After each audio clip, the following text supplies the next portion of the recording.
Hi, good morning.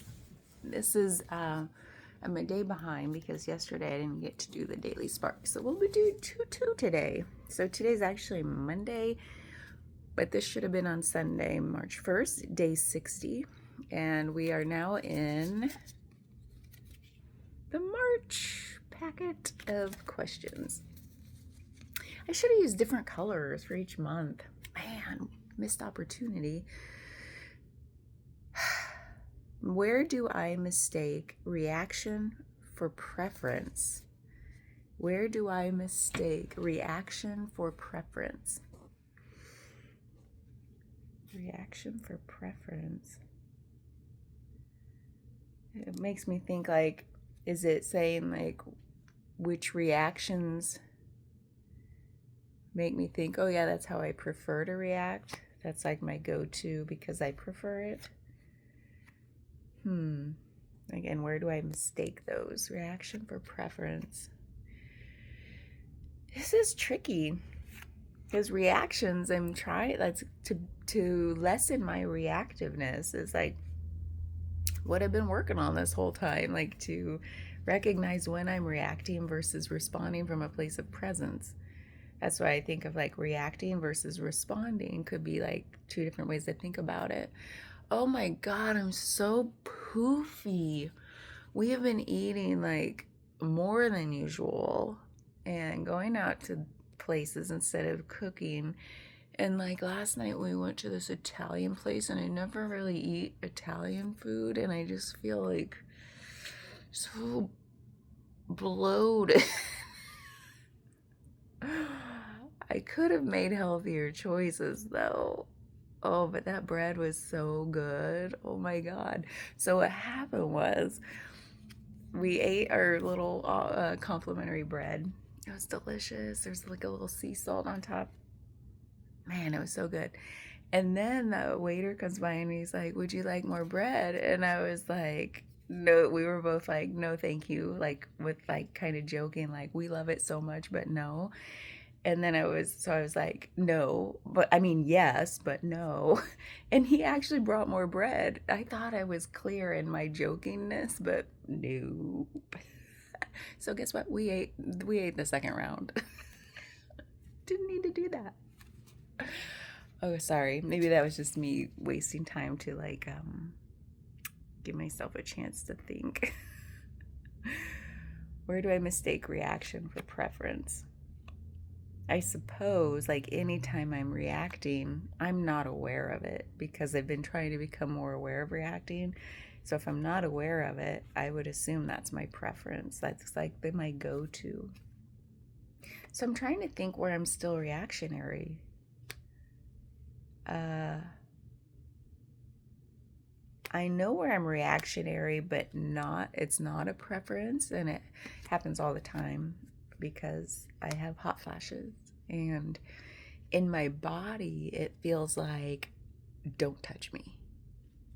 Don't touch me. I'm going to explode. And so, but that's not a preference. I know I prefer to be touched, but not in those moments where my whole body is like, get the F away.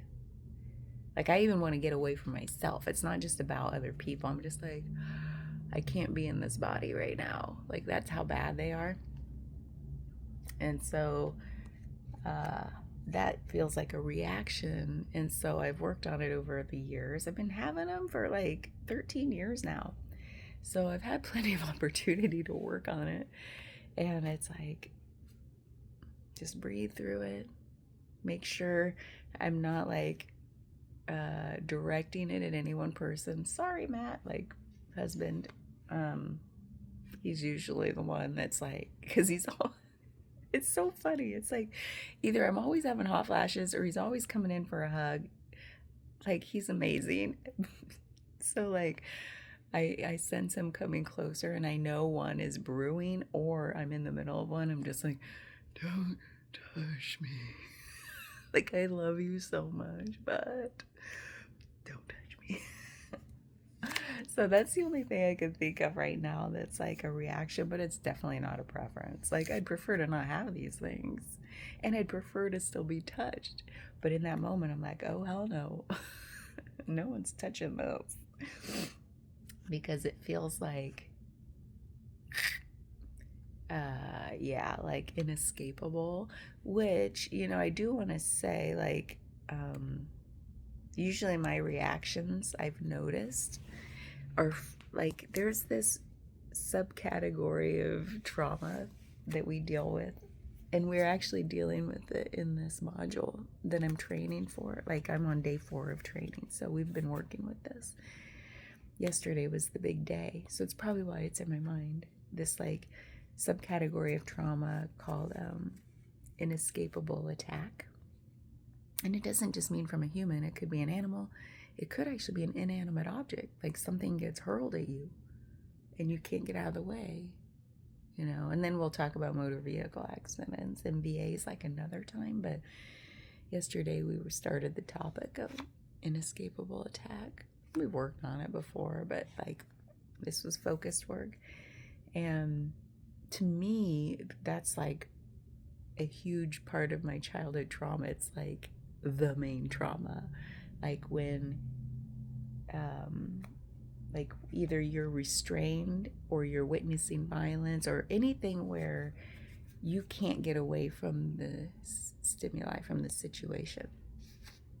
And so you're kind of like forced to endure it in some way. You can't fight, you can't flee, sometimes you can't even freeze. Sometimes you have to fawn or appease. So that's how all that plays in. So, and I think about that a lot, because if like the core of my trauma from childhood is around all of it. I have so many in this category. It's like, oh, it's like my thing, my main thing I'm working with over the years, and especially now. And to me, hot flashes feel like an inescapable situation. Like I said, I can't even get out of my own body, and I'm forced to endure these things. And so there's a lot that comes up with each hot flash of like, oh God, if somebody else is present, it feels even more threatening. It's all intertwined. So I've been working with it a lot and making headway little by little of like settling the nervous system. And so to me, none of that is a preference at all. But it's all reactionary. It seems like a lot of my reactions come from feeling trapped. But it's not a preference. Definitely don't mistake it for preference. I think in the past, maybe I did. Maybe I did feel like my preference was to not react, to not draw attention to myself, because drawing attention to myself feels unsafe.